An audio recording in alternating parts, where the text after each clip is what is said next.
All right, let's do this, Janeidy. Let's do it. Welcome, folks, to the Alliance Group podcast, and we have a very special guest all the way from Boca Raton, Florida, Miss Janeidy Cardoso with Five Rings Financial and the Brazilianaires Group. Thank you so much for being here, Janeidy. Well, thank you for having me here. Welcome to Stratton Studios. Yeah, for the first time. So when she walked in the door this morning, I was like, hey, welcome back. And she's like, I've actually never been to Stratton Studios. I was like, I could have sworn that we've had you as a guest before. So it's fantastic to have you for the very first time. I'm looking forward to this discussion. Janeidy, you've had incredible success with Five Rings Financial. You and your husband Sergio have just been, huge figures within the Brazilianaires really movement that has taken place over the past few years. In case our viewers don't know, the Brazilianaires absolutely exploding within Five Rings Financial, and you guys have been a huge part of that. So I've been looking forward to this podcast to kind of get your story and kind of your experience from somebody who was born in Brazil, came to the States when you were a teenager, and then discovered Five Rings Financial and really just the amazing success that you've experienced and the success that you've helped others find. Yes. Within Five Rings Financial. So we're going to jump into all that, and let's actually go back and start at the beginning. As I mentioned, you and Sergio came here back in the 90s, right? Yeah, we came here 1995. So tell me about what it was like growing up in Brazil and how that decision to come to the United States happened. Well, I always had a dream to live in America. I think it was when I was a kid. Mm-hmm. And when we got married in 1993, so we stayed 1 year in Brazil. My mom passed away in 1993, right after we got married. And then we stayed 1994 in Brazil. And my mother-in-law, she was living here. Mm-hmm. And then Sergio was working on a company called ONU, United Nations. Mm-hmm. So, and then he had an opportunity to come here, not with this company, but his mom, he was inviting him. So it was like, it was excited. We were very young. We were very excited to move to America. And then to us, it was very easy to get the visa and everything. And then we just came. We brought everything. Yeah. It was You're like, we're not going back. We're taking everything and we're going. Literally everything. So, and then we moved. It was nice experience, even though if I wasn't working in the same industry. Mm-hmm. I was young anyways, but we came to Massachusetts. It was very cold. Oh, yeah. Going from February, Brazil to Boston, right? Like freezing. And the coldest time of year. It must have been quite a... And then I was excited to see the snow. Uh-huh. And then I didn't know the snow when after, certain days on the ground, it becomes like an ice. And then I was, jumping around and I came to touch the snow, I almost broke my fingers. Oh my! It was like because it wasn't that nice powdery snow you see in the cartoons. It was that Boston ice. I was like, oh my God! That was my first experience with the snow. Wow! Yeah. And did you speak English at the time? No. Wow. No. So you come to this country, and this is obviously a recurring theme. We've had lots of successful Brazilianaires on this podcast. And it's a very common theme. Like, I came to the States at a young age. It was a dream. I didn't speak the language. I had to kind of, assimilate into this country. Yes. And you also, you and Sergio, when you got here, there wasn't any work lined up. And right? No. So you guys just had to jump into it. We have to do what we have to do. Yeah. Like back then, we didn't have a lot of Brazilians. We didn't have a lot of... I remember there was one hair salon in Massachusetts, in the area that I lived. Today you have many. Right. But it was we didn't have many things. And as an immigrant, so I remember that I started cleaning houses. Right. And another very common thread. Oh, yeah. That stuff. Yeah. And I worked, I think it was maybe a year or so. Mm-hmm. But that was funny because I remember that I was looking at the babysitters when I was cleaning houses, and I thought that was a job, my dream job. I was like, here I am. Be a babysitter. I'm in the United States. I want to be a babysitter. Then I cleaned some houses for a while, and then I got a job as a babysitter. Wow. Because, then it was like, of course, growing, moving. I was learning, more and more English. I went to a little bit of school. Yeah, but that's the idea. I had to clean houses like almost everybody. Yeah. Not everyone, but almost everyone. It's a very common thing that we hear. It's, the first job when you come to the States, we have lots of Brazilians that was like, I cleaned houses. I started a house cleaning business. And so you and Sergio eventually, actually, it was you who discovered Five Rings Financial for the first time. Tell me, how did you first become aware of Five Rings Financial? We were attending. It was like it wasn't a BNI. It was like a networking. It was a network lunch style. Uh-huh. Yeah, every single week they get together. Mm-hmm. So, and there is like a line of industry for everyone. Like there was a realtor, there was a loan officer, there was construction, and there is someone from Five Rings Financial. Mm-hmm. So the day when I went to the meeting, it was a breakfast. So when the first time that I heard about living benefit, and I met, of course, I knew Rickson before from a different. And Morum, absolutely. Yeah, from a different. So he was that representative from Five Rings Financial. Yeah, and he was selling about Joelma. It was the first living benefit in the Brazilian community. And I thought that was wonderful because 2 days later she had a stroke, and then she could access the policy. That was one of our first, the first time I met Rickson was when we went to shoot that living benefits testimonial. And I just remember he was such a different person. He was so much younger, and he was still feeling his way through the industry. But he was so eager and bright-eyed and bushy-tailed. He obviously loved what he was doing, and he had just delivered that money to Joelma Diaz, who had suffered a stroke, and Rickson was her agent, and he was able to get her the money. We shot that living benefits testimonial, and that was the video that you first saw that kind of said, "Wow, this is." Made sense, yeah. It's incredible. I thought it was wonderful. When when I think about it, remember that I saw this opportunity for my husband. Mm-hmm. It wasn't really for me. I love the idea, but I had the license as a realtor. Then I want to, start working as a realtor. Right. I would start selling some properties. My husband, he was the one who really started Five Rings Financial. Wow. Yeah. Yeah. He was the one out of you two who really went to those first meetings and kind of took it on.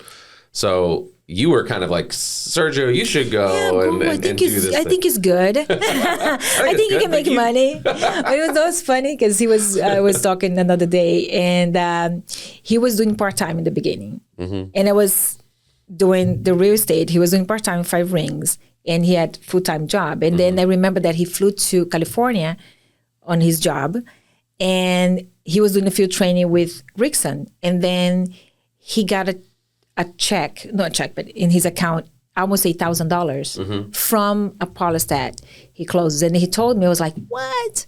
$8,000? That's a lot of money in a week. Right. Yeah. And then I was like, man, it was, showing properties, and then the whole process until the house closes. And then it was like, no, what? You can make more money in a year. It makes sense. We have, throughout Alliance Group, there are a lot of folks who are in real estate. And then there does come that moment sometimes where they're like, wait a second. So by helping somebody set up a life insurance policy and go through an application, and you have to do some work.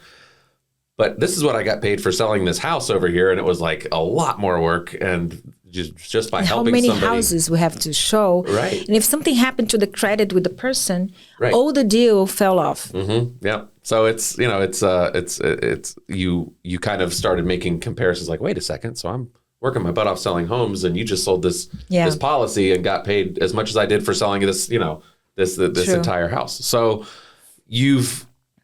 your first Money 101 meeting that you attended, tell me about what that experience was like. Like, was it a light bulb that went off, or was it kind of like, and then it was your maybe a second or third meeting where it really sunk in? The first I remember one thing that happened in the first meeting. There was one of the slides that they're comparing about the compound interest. And it was me and my sister-in-law, because my brother and my husband didn't want to go. They didn't want to attend. And I remember that one of the slides that comparing the compound interest. And then they show the next slide show about 18% of interest. So and then they do the whole math. And at the end of the math goes like 2 million something. And then when they ask, how many people wanted to have an account like 18%? I grabbed my sister-in-law and said, oh my God, we're going to be rich. Then when they do the click again, they show the credit cards, which is they saying, everybody has this account.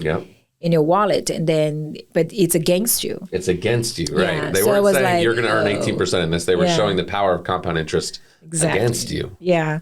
So that day, but when they clicked, they just showed the numbers. I was so excited to get the account immediately. And I was like, we're going to be rich. We're going to be rich. Then they click again. They show the credit cards. I was like, oh, I'm going to be poor. That's not good. So that I remember that moment. But one moment that really struck me. I think it was me and my husband, because my husband decided to go to the event to see, just, check it out. And I remember, I think it was Gustavo, he was doing the meeting that day. And at some point, he asked us to get our phone and open on the calculator. And he asked everyone, okay, how many years are you in America? And then you put 30 years. To me, it was 20 years in that time. And then he said, what is the average of income, your annual income? Just do the math. And then we calculated. And then he said, so out of this number, how much money have you made in the States since you've been here? How much of this money is in your account?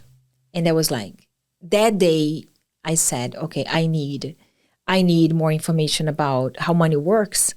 And because we're doing something wrong. Because you realized I have been in the States for 20 years and I've made hundreds of thousands of dollars. And what do I have to show for it? Immigrants in general, or middle class in general, we know how to make money. We do. Right. We're hard workers, but the problem is the strategy that we don't have.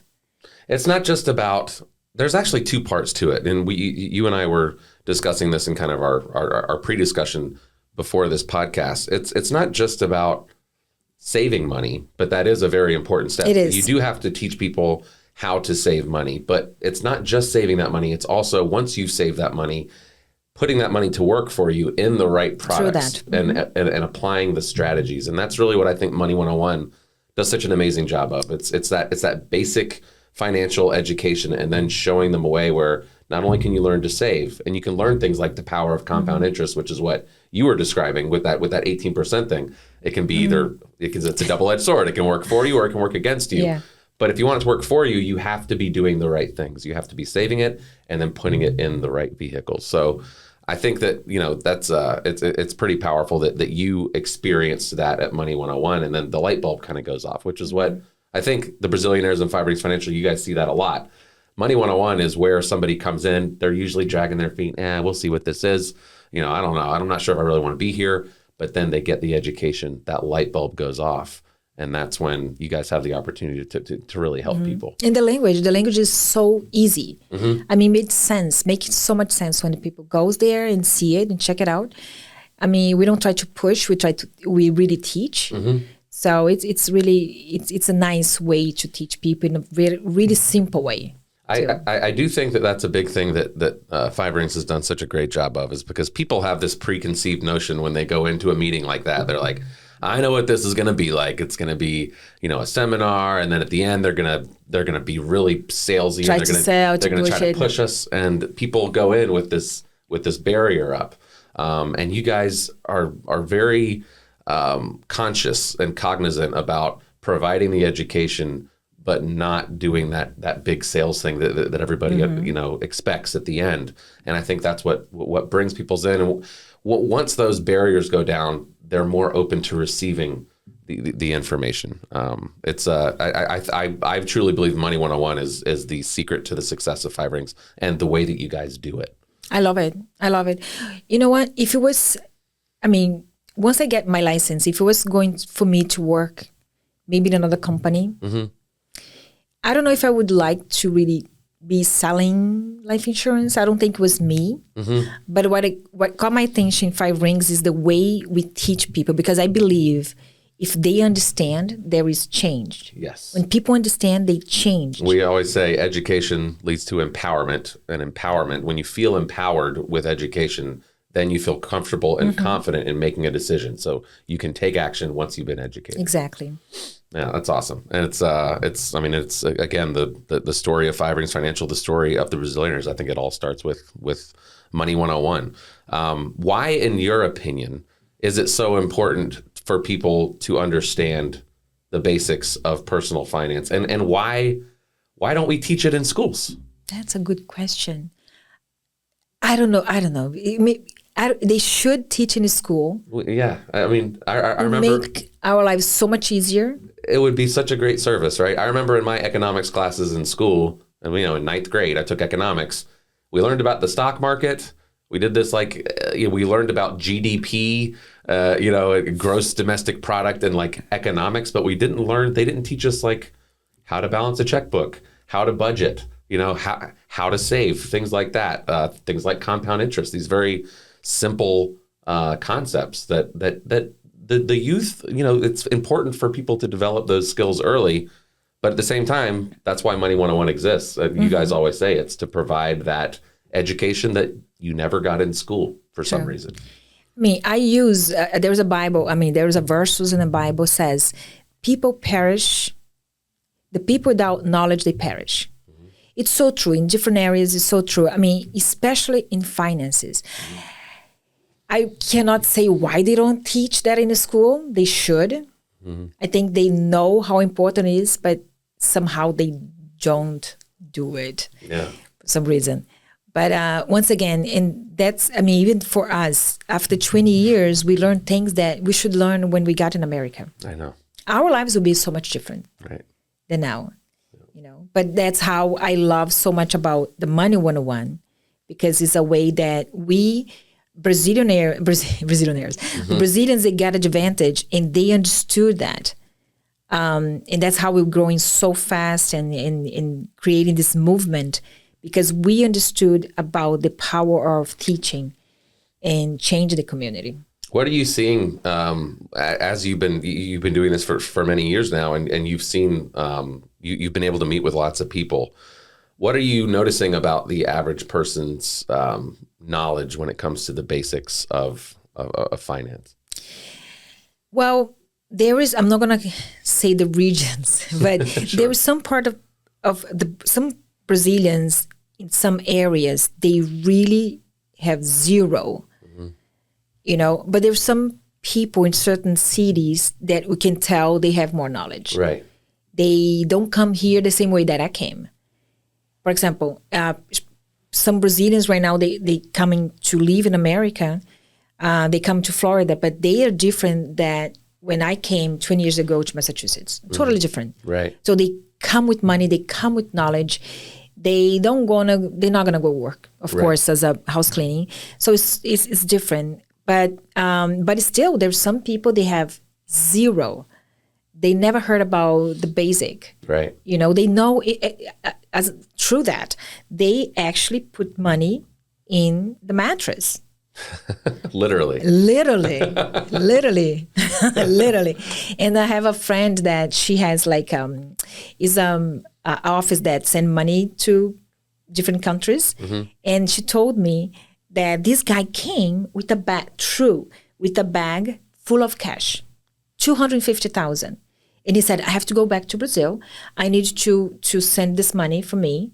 And she said that when she opened it, there was dirty. So it was buried. He had buried it literally in the backyard. I was like, okay. So people sometimes they're afraid because they don't know better. Right. They're afraid. They're just afraid. Yeah. And it's, there are differences in the way that money works and the way finances work in Brazil than when people come to the United States, right? So there really is, it's not just a lack of basic finance education. In some cases, especially when you're working with Brazilians who are coming from Brazil, there are significant differences in the way that the money system works over here, right? Yes. As far as we've had previous guests, it's like in Brazil, you have your bills and you work, and then immediately your money goes to pay those bills from the, you know, the like your rent or your mortgage from the period before, and you're immediately that money's gone, and then you have to get, so it's different. Yeah. It's a totally different way. So not only are you guys providing that basic financial education, but you also,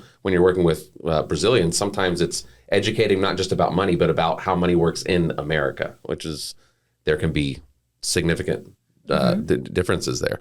What, you know, you have in your career, you've played a big role in sharing your amazing experience. You know, you and Sergio have had wonderful success in Five Rings. You're having an amazing time. You're having amazing careers. And as part of that, you have brought on a lot of people into this opportunity, because it's not just about you guys helping people learn more about their finances and protect their finances and set up these different things that they need, but it's also, in many cases, you bringing people into the opportunity at Five Rings Financial and showing them how to do what you do, which is help people, right? So tell me about what it's like to bring somebody into this opportunity, this fulfilling career that you've built for yourself, and then show somebody else how to do it and watch them start to flourish and have a fantastic career as well. Yeah, I mean, I love to work with people. Even though my previous experience in different business, I always have a team. And then, I mean, when we see, for example, I have some of them, we can see literally they were no experience with people whatsoever. And then you can see they're growing. I mean, it's not about recruiting. It's about taking them from A to B to C to the and to Z. And then I can see that they're growing. In some situation, you can see when they maturing in the business, when they certain thing they used to do, and they think twice, and they don't do it that same way. Right. So you can see they growing. They're actually growing and evolving as a person, as a professional. That has to be so gratifying for you. Yes. And also, of course, the money-wise, I mean, we have Raquel. Like last year, she almost made, again, $200,000, almost $200,000 part-time. And then she was a power partner at the beginning. I met her in the same network business, the Recommendo. The BNI sort of deal, yeah. And we met her there. She's an accountant. And she was like, no, I don't want to work. I like my 9 to 5, very secure. And then she got the license. I think 3 years later, she decided to work. And then she was like really killing. Last year, 3 months ago, so we have some mental classes, and we just finished one, we started another one. But the last one that we did, in 3 months, she made almost $75,000. Goodness. And she's still part-time at this point. Yeah, because, you know, she have kids and those things. Yeah. But it's amazing. I mean, you have so many. You have another one, that Evelyn, which is from Guatemala. Evelyn Aguirre. Aguirre. Yeah, she's awesome. 3 kids, part-time. She made $194,000.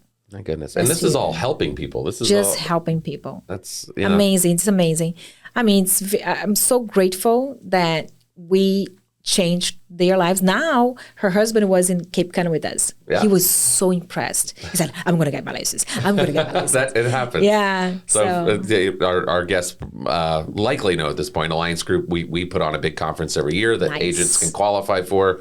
And we were in Cap Cana like a couple of months ago at this point, and it was absolutely incredible. Love it. And so I'm really glad they got that experience. We have a lot of light bulbs go off about this industry at our conference. So speaking of that, a perfect kind of transition, you're describing these people that you brought into this industry who came to a Money 101, right? And came there as a client and might have gotten that education, might have put in a living benefits policy or a tax-free retirement policy to help them get their finances on track, and then had such a great experience in doing that and looking around and saying, I want to do what you do. Can I be a part of this? And they might start inviting people, and that's all they do. They just help invite, or they might take the next step to go get their license and actually join Five Rings Financial. And it happens all the time. This is how the Brazilianaires and Five Rings Financial have grown so much.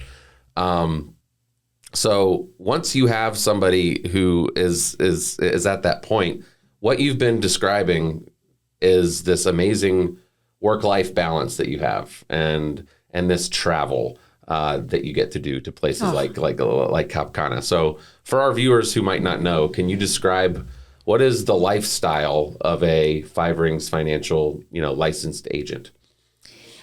I really never thought that I was going to travel so much. So many places. Last year, by the way, this year, Cape Cana, for me, was one of the best. It was a beautiful ever. Yeah, it was incredible. Amazing. all expenses paid. 5 days, everything. 4 nights at this beautiful resort in the Dominican Republic. The pools, the beach was beautiful. The restaurants, everything's paid for. Service was amazing. Yeah, it was amazing. It was a truly amazing trip, and we go on those trips every year. We've been all over the world. We've been to Aruba. We've been on Alaskan cruises. We've been to Hawaii. We've been all sorts of places over the years. So that's one built-in trip. But Five Rings Financial, you guys are traveling. Yeah. We came from Cape Cana. We stayed Sunday home. And then Monday morning, we went to Colorado for the $1 Million Agency. Oh, yeah. You guys went to that amazing ranch in Colorado. Nice. Nice. So we spent there a couple of days. I think it was from Monday into Thursday, if I'm not mistaken. Beautiful. Yeah. I rode a horse. First time? For the first time. That's awesome. It was a crazy experience because I'm afraid of heights. And this guy was like young, 20 years old, and he was, he was the lead. He was leading, so he got us to some cliff. And then with the horse, I was like, man, if the horse decided to just run off, and then I was thinking all of that. Then he took us for the top of the mountain, and there was this rock, and the horse was there. Was like thinking, if the horse just slipped. If the horse just decides to, my life is like over, then the horse, the horse has the power. I'm gonna kill myself. So then the guy said, no, stay there, and then he just went to the top of the bigger rock to get the pictures from us. It was like, you're gonna. Oh my gosh! Die! Be careful. Just another day in the life of a Five Rings agent, right? It's so true. You guys travel so much sometimes that I'm like, when do you guys do your meetings and actually do the production? Because you guys are all over the place. You're experiencing these experiences you would probably never be able to do outside of this industry, and it's incredible to watch. This work-life balance that you have. Talk to me about that, because yes, the travel is amazing. You guys get to do some amazing things, but also just in your daily life, you don't clock in. You don't, there's no one telling you to do your work and clock in at 9 o'clock and clock out at 5 o'clock and go home. It's you make your own schedule. You work as hard as you want to work to make what you want to make, right? True. Well, one thing that I think it's made our lives better. Mm-hmm.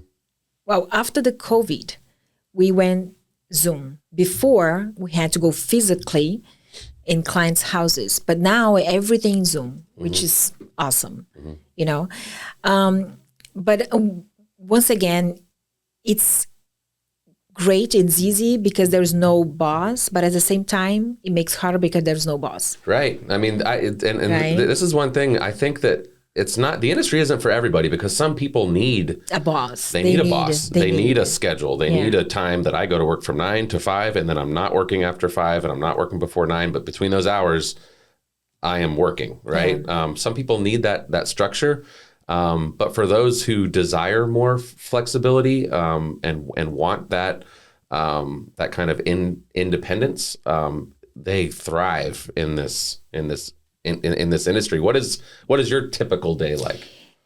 Well, I'll say how I work with some people. And I was telling actually to Adriana and Renata yesterday, I said, I don't get frustrated with people because I have so many that I'm helping. Uh-huh. So for those who's not ready, I wait until they get ready. Right. So, but my typical day, for example, Monday, we had a call with the team. Mm-hmm. Every other week we get in my home, but then we also do online because we have so many people outside of Florida. And then we have every Friday we do have a power hour that we get the team together to make phone calls, And also Adriana has, which called Power Hour in Pajamas. It's not everybody in pajamas, I'll tell you that. But that's her idea. It's cute. You could come in pajamas. Yeah, we could come in pajamas, but the camera's off. Yeah, just let you know. But every single day she does that. So we have, I have a lot of flexibility. I go to the gym, I walk with my dog. But I also have conscience that I need to produce. Right. Not just because we leaders, because ourselves, but I do believe if you want to lead, you have to lead by example. Absolutely. Then we produce, we bring people, we teach people. So, and then our team, most of my leaders, I don't need to push them. Right. They already know what they need to do. Yep. The new beginners, we get them by the hand. Yes. And we have the mentor class, which is amazing. The mentor class 1, which is, I don't talk a lot. I do. The last class I do with my brother, but I have leaders enough that take care of that. Right. The mentor class 2, which is Lydia, she's doing an amazing job. The mentor class is for more advanced. So right now, I think our team, we don't have to really push them, but I do. Especially with the beginners, we create a strategy plan for them. Then they follow the strategy plan and they get successful. Right. So I think it's the way we do it. It's not a lot of pressure. Right. It makes easy and fun. Yep. And it gives them what they really need. I think if someone's starting in this industry, they kind of want that little bit of hand-holding. They want to be able to look around to leaders. And first of all, like you said, see an example, right? But you guys provide all of the training, as you were saying, not just, of course, you're going to learn about the products.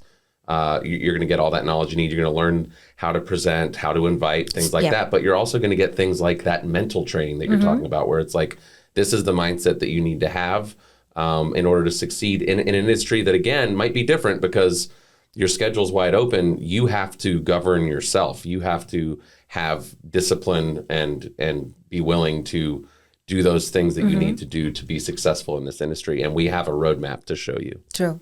That's awesome. It's something, again, I think it's another secret sauce behind the success of Five Rings Financial. I've always said, you guys have layers of leadership, from Mike Will at the top, you've got Gustavo and Marina, and you've got Rickson, and you've got there's these layers of leadership of people who are successful and are willing to not only share what has helped them get successful, but also they have a roadmap. Like we have a system. All you have to do is commit to the system and follow it, and we can show you how to be successful.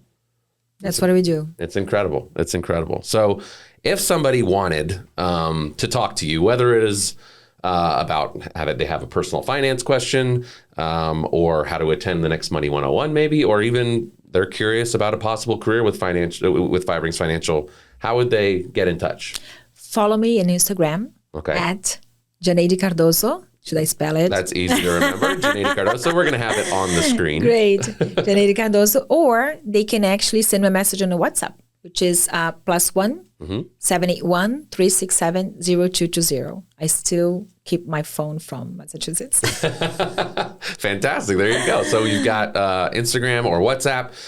If anything on this podcast has intrigued you, want to talk to Miss Janeidy, you can reach her there. And Janeidy, thank you so much for joining us on the podcast. We're going to shoot some awesome content in the rest of the day here at Stratton Studios in Atlanta. But we always kick it off with the podcast. It was a fascinating discussion, and thank you for being a part of it. Thank you so much. Thank you for having me.